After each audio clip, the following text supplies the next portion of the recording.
Hi, Honors Geometry folks. Sorry I'm not here in class today, but I'm going to walk you through the tinfoil project that we'll be working on until the end of the school year. So we're going to kind of talk through some of the goals. Up in the front of the room, you'll see I have some examples of some tinfoil projects, so I'll kind of reference some of those as I'm going through this so you can take a look at those. But the goal of this project is to really get you guys to understand the idea of surface area. Usually by the time that we're done with this project, most people really understand what surface area means and the whole idea of overlap. I know we did a ton of problems in the textbook where it had you find overlap and find surface area of things, but it just really comes to life when you actually have to measure the height, measure the radius, find the actual values, and then find the overall surface area of your final project. So kind of talking through the timeline of this project, we're going to get all the details today. Tomorrow we're taking the Chapter 12 test, and then you really get rolling on this the Tuesday after Memorial Day because we don't have school this upcoming Monday. And you guys will get the whole following week, so those 4 days, plus the following week, and it's going to be due on Friday, June 6th. So not this next Friday, but the following Friday. So you'll have 9 full class days to work on this. You do want to kind of think ahead to plan some days that you may be able to stay after school to work on this as well. It's a project that kind of you have to work on in class, so just kind of think that through a little bit. So the first thing that I'm going to have you guys do today, once you guys get into your groups, is I do want you to exchange either phone numbers or email or figure out a way to communicate via Facebook, some way that you can get in contact with your group members, because it is a group project, and so if you're absent or you need to spend time after school, you guys need to be able to communicate with each other, or if you were bringing in one of the supplies that you needed and you end up really sick that night, you need to be able to let your group members know, hey, I'm home sick, I'm not going to be able to bring in that cereal box that we were going to use to make one of the parts of our project. With that being said, you also need to know that this is a group effort. So if you are absent or sick, because most of this is going to be worked on in class, kind of like you do with gym class, you need to figure out a time to make that up, whether or not that's coming before school to work on something or after school to work on it. The project can't really be taken home, but you could do things like double checking the calculation sheets or working on the journal, and those kind of things could happen at home as well. With that also, I do not want to get to the end of this project and find out that you had a terrible experience with your group. I want to know that as it's going on. So if you are having issues with group members, so in other words, if people are not pulling their rank, they're not doing what they should be doing as a member of your group, you need to let me know that ASAP, not like at the very end, Miss Brown, our project is not any good, or we didn't do well in this because my group members were terrible. I want to know that as it's happening. So with that being said, I've really honestly maybe had 1 or 2 issues with this in the entire 8 years that I've done this project. But just make sure that you communicate with me and communicate with each other, and then just pull your weight, do your part of the project, and make sure that you're really working as a group. Okay, so for this project, you hopefully have been saving up. I told you guys to start saving like cereal boxes, shoe boxes, empty cracker boxes, paper towel rolls, toilet paper rolls. You can use anything that's any sort of like paper or cardboard material. And then you do have to have one sphere, and we'll talk more when we get to that. But that can be some sort of a styrofoam ball. What I would recommend within your group, if you guys start looking, there's usually coupons for Michael's or Joann's or places like that, and you can get them pretty cheap. And you could just maybe split the cost, and everybody pitches in like 50 cents to go get some something like that. And otherwise, too, talk to me because I've got some styrofoam balls left over from years past and stuff like that. But that's what you'll use for a sphere, and then all of your other shapes you're going to create out of the cardboard. Note that you will get points deducted if you use anything that's plastic, metal, rubber, or wood, and the reason for that is that the tinfoil doesn't stick to it, and some of that stuff could pose a danger in the classroom, so you're not allowed to use any of those. So make sure that you don't include that. And then you'll see some examples. You can embellish your project with some colored markers, crayons, yarn, pipe cleaners, and more once you start deciding on what you're going to create and what you're doing, and that's more towards the end of the project where you'll put some embellishments on it. Okay, so the rules are what is the goal of this project? So first thing that you need to know is that your figure must be able to stand on its own. So you don't want to create something that could roll across the room. It needs to be able to like stand on a table or sit on a table without somebody holding it up. So in other words, you don't want your sphere to be the base of your project because then it will roll or it won't be able to stand.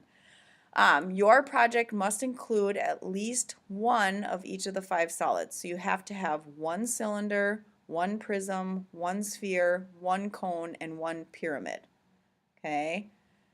With that being said, though, you need to have at least 13 shapes total. So you're going to have more than probably one sphere or more than one cylinder or more than one cone, but you just have to have at least one of each. So you could have like just one pyramid and then you could have like 5 cylinders to get up to your 13, but you just have to have at least one of each. Okay. We want your figure to be proportional. You can make whatever you want though. We just don't want it so that it's like human hands are touching the floor, so it's like completely disproportionate. And the other thing is that your figure can be no larger than 2.5-foot cube.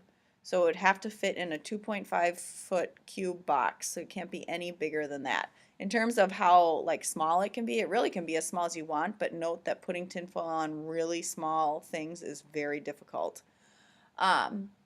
So this is going to be part of your assignment over the next couple of days is with your group. You need to be able to tell me on Tuesday what you are making. I have a rough sketch of what you are making so that it includes the 13 or more solids, one of each of the 5 solids, and be creative. The examples that I have are the chef and the barn.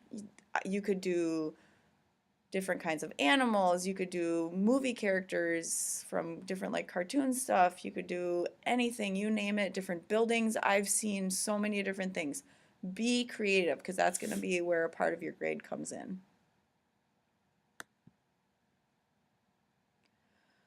Okay, so how the project will work. So on Tuesday, you're going to have for me your rough sketch. You're going to have your rough idea. Then you guys are going to start bringing in all of the things that you're going to need to make your project. So you're going to have your toilet paper rolls, paper towel rolls, all of that stuff here ready to go. And so on this sheet, this is your initial calculation sheet. What you're going to do is you need to find the surface area of every solid in your project as though it's just, they're all separate and there's nothing to do with any kind of overlap at all.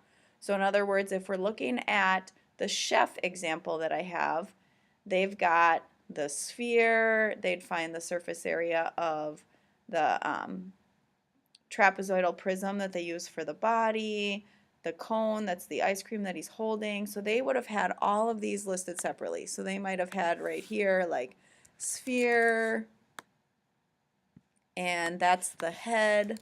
If it's not a body part, it's just like what part of the project does it represent.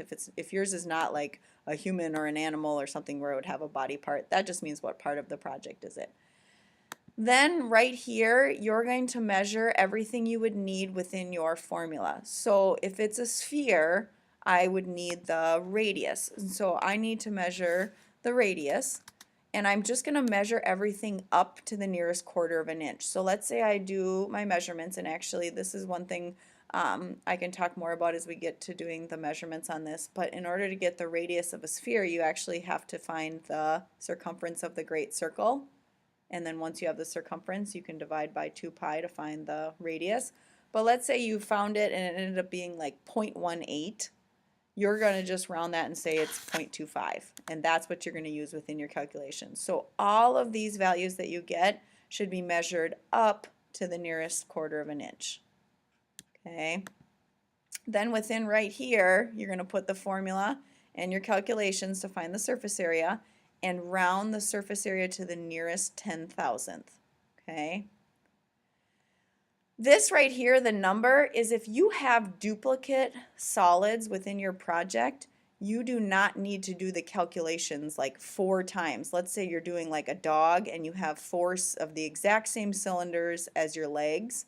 You would just put the number 4 here, and then you would just take the surface area that you found, multiply by 4, and then put the total here. If there's only 1, then this right here is going to be the same as you get for right here. Okay? And so you're going to do this for every single solid that makes up your project. You're going to find their body part, you're going to find the measurements, and you're going to do the calculations. This is something that can be done at home, and what I will warn you is this project, if people do not work pretty diligently during class, can end up being very stressful at the end because you run out of time. And so, because when you get to the putting it together and putting the tinfoil on your project, you have to do all of that in class. So journal entries, or, and I'll talk about the journal in just a second, journal entries or the calculations, this can be done at home. So on Tuesday, you will each get your own calculation sheet, and every person in your group, and they're going to be on green paper, every person in your group needs to do these calculations, okay?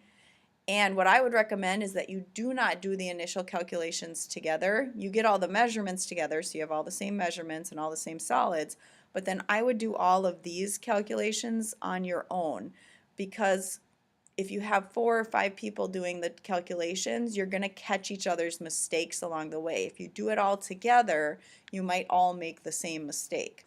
So this is going to be really the only thing that you take home as homework, I would say, over the next couple weeks, is this calculation sheet. So every group member has to have the entire calculation sheet filled out with work, with answers, with it ready to turn in, okay? So this is the front side of the calculation sheet. It's got your calculations of the surface area as though there's no overlap. So then on the back of this sheet, this is where you're going to calculate in the overlap. And so on this side, you're going to put, so for example, if we're using our chef again, he has his 2 legs that are attached to the body. And so there's that circular overlap where the legs attach to the body. And so right here you would put like circle on the body. So circle on body, and that for the legs, or this is just kind of a description of what is the shape that you're going to be doing. And then right here my formula would be pi r squared, and I'd figure out what the surface area of the overlap. And in this column right here, this is where I've been kind of prepping you guys over the last couple of weeks when we were talking about overlap of surface area. There should be no odd numbers listed here in the numbers, because anywhere you have overlap, you're going to end up taking out 2. So in my example of the chef and the legs that are attached to the body, that there's 2 of them that have the same circular region. So again, you don't have to calculate it twice. You just calculate it once, okay? But then the number that would go right here would be 4, because there are 2 legs, and in both those spots I'm getting overlap. I'm getting the top of this, the truncated cone actually is what that is, and I'm also taking that same area out of the base of the prism, okay? And so I'm just going to multiply that here. And so you're going to do that for every place on your project that there's overlap. This actually is almost easiest to do once you've got the project put together. One thing, another supply thing that I would recommend your group bringing in would be a hot glue gun. If anybody in your group they have one, and glue sticks, because that makes it a lot easier to kind of put some of the pieces of your project together. But once you have the project together, it's a lot easier to go through and figure out where all of the overlaps occur. Some things that you don't have to worry about overlap: if you attach a sphere to a flat surface, we attach that with a pin, and I can show you that when I'm back. But it's essentially being attached at a point, and a point doesn't have area, so there would be no overlap if you're attaching a sphere to like a flat surface. If you're attaching a sphere to like a cone, or, well, just the tip of the cone, I guess it wouldn't, but a cylinder, then you are, and we're not going to worry about the curvature of it. You're just going to approximate it as the same as if it were just that flat surface. the circular region. And again, I will be walking around. I can help you guys with some of this to figure out some of how this works. But general idea on this is you're going to calculate the surface area of all of the places that overlap, and these are again going to all be two-dimensional shapes, like is it a circle, is it a rectangle, is it a hexagon, how is the overlap happening, formula calculations, this is always going to be an even number. So then down here is where you're going to calculate the overall surface area of your project. So this initial surface area is going to be going back to the initial calculations you got here. So this is that surface area where nothing has been taken out. This is going to be the overlap for your project that you calculate the total overlap here. So you're going to take the initial surface area, which includes no overlap as if each one is standing separately, and you're going to subtract the overlap. That's going to give you a total surface area. Okay?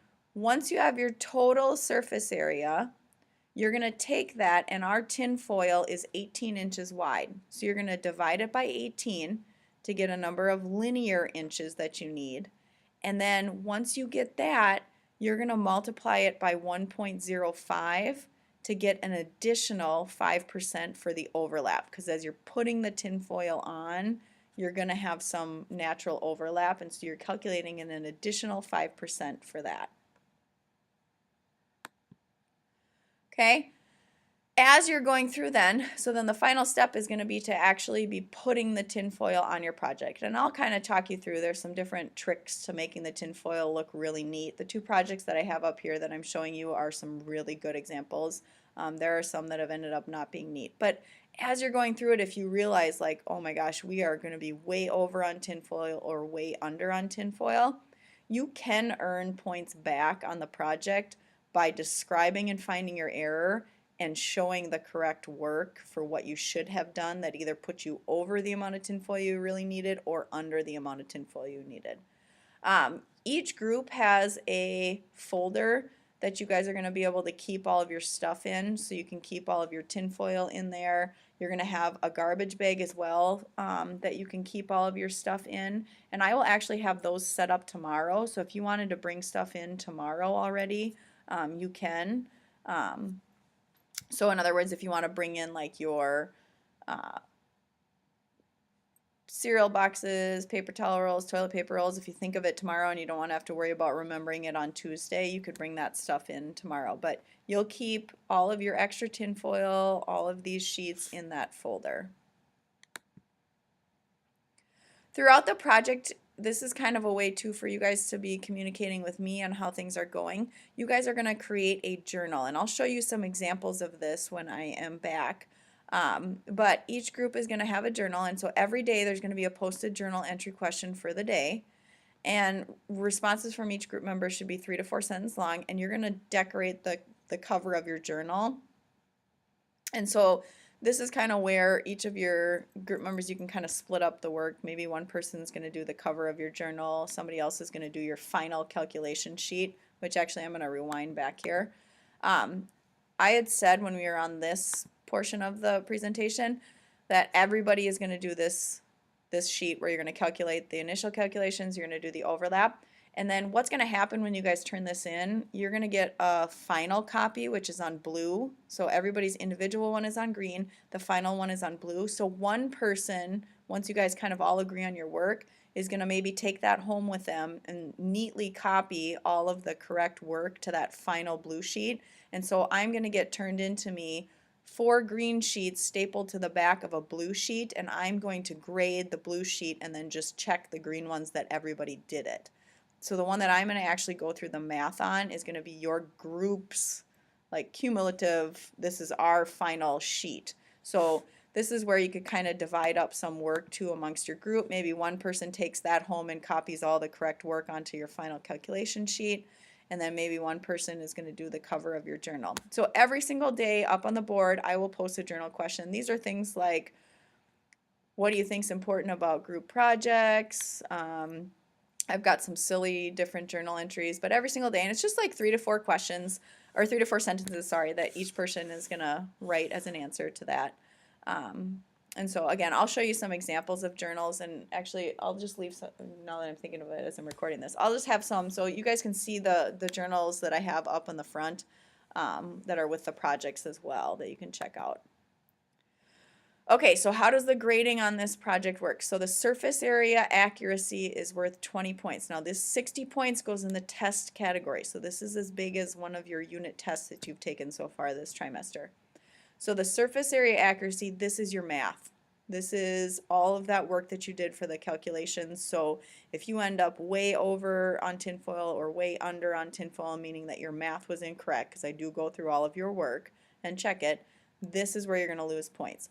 That error analysis sheet, though, you can get additional points awarded, and it's all varied upon what the mistake was and how much work you did to get points back on it. That's where the error analysis comes into play. Okay, difficulty of the project. This should be, everyone should get 2 points for this because it just, you need to have at least 13 solids on your project. So like looking at it, it's really easy to get to 13. If you're looking at the chef example, his hat would be 1, his head's 2, neck 3, body 4, the buttons bring him to 7, the arm is 8, 9, 10, 11, 12, 13, 14, 15, 16, 17, 18, 19, 20. So the chef has 20 solids total on it. So it's not hard to get 13 or over, so this should be, everybody should be 13 or older. Adherence to the rules, that's it has to fit in a 2.5 by 2.5 by 2.5 cube. It can't be made out of metal, wood, any of those. It needs to be proportional. Neatness of the project, that's going to be how well you put it together and then how neat you do putting the tinfoil on, and you know, that's really just did you kind of, I don't know, do a good job putting everything together.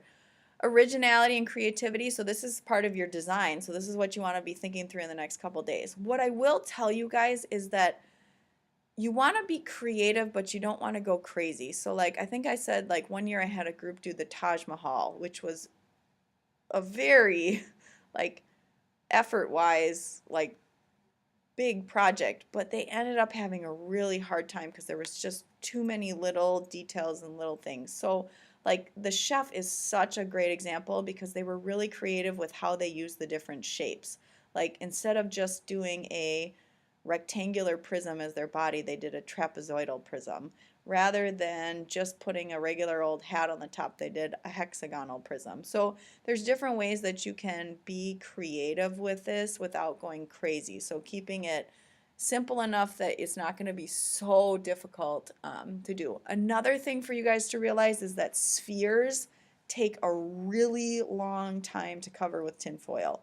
So you don't want to put like crazy amount of spheres on your project, okay? Because they take a long time. They're really time like to get them covered. So just be careful about the number of spheres that you include. And also with that, they're a lot more expensive to buy like the styrofoam balls at Michael's or Joann's, and so your group's going to be putting more money into supplies than you really need to, where with some of the other shapes you can just use, you know, like empty cereal boxes, toilet paper rolls, all that kind of stuff.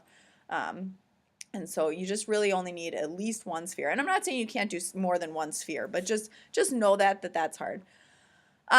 Judges vote. So once these projects are done that Friday, we will have all of the projects in my room. And so from all of the classes, from Miss House's class and Miss Reedsfield's class, and all of the projects will be here, and we get about 15 to 20 teachers from all the different subject areas and grade levels, and they come in and they judge every single one of the projects on a scale of 1 to 5. And so then we just take the judges' vote and we average it. And then within that too, we let them vote on their favorites per class, and so we hand out quite a bit of extra credit actually from the judges' vote as well.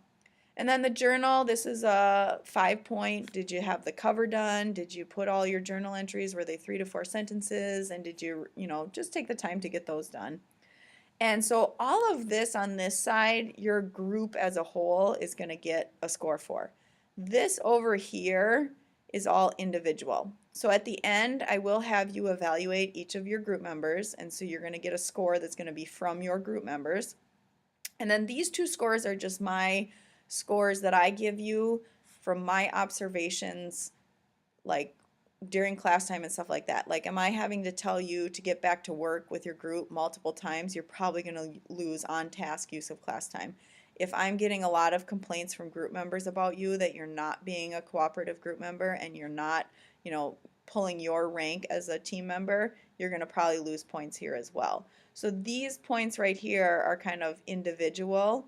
They're really your points just to lose. Everybody should get 3 out of 3 and 5 out of 5 if you just simply use your class time, do what you're supposed to do, work well with your group members, communicate with everyone, and just, you know, spend the whole time that you should be working. So those are really just yours to lose versus like points you have to earn.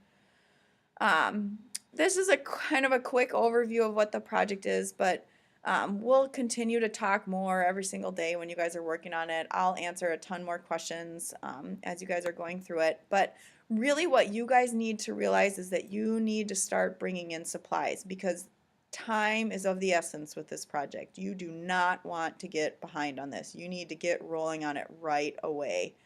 And so I'd say even tomorrow you guys could start bringing in supplies. I will have the bags and they're going to have your group's class hour and letter. So like I'll have a group 6A, 6B, 6C, and those are up on the board with your group members' names. If you forget what group you're in, those are on the board so you can see. And so if you come in and I'm not in here, you just find your bag and you can put your supplies in there along the side of the room. And those will stay in here for the duration of the project. And then the other thing is, by Tuesday, you guys really want to kind of try and decide on what you're going to create. So every group member should, at a bare minimum by Tuesday, have sketches, but by the end of the hour on Tuesday, I'm going to walk around and ask each group what they're doing for the project.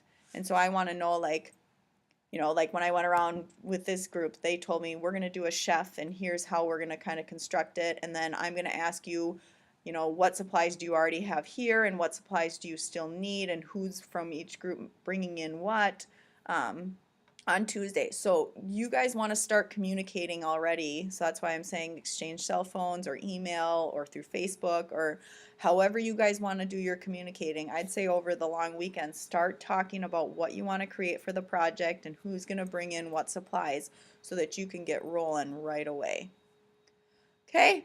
Well, tomorrow we have the Chapter 12 test. I will be before school tomorrow at 6:45, so if you have any last-minute questions, please come on in. I can answer any of those. I hope you guys had a great day, and I will see you tomorrow.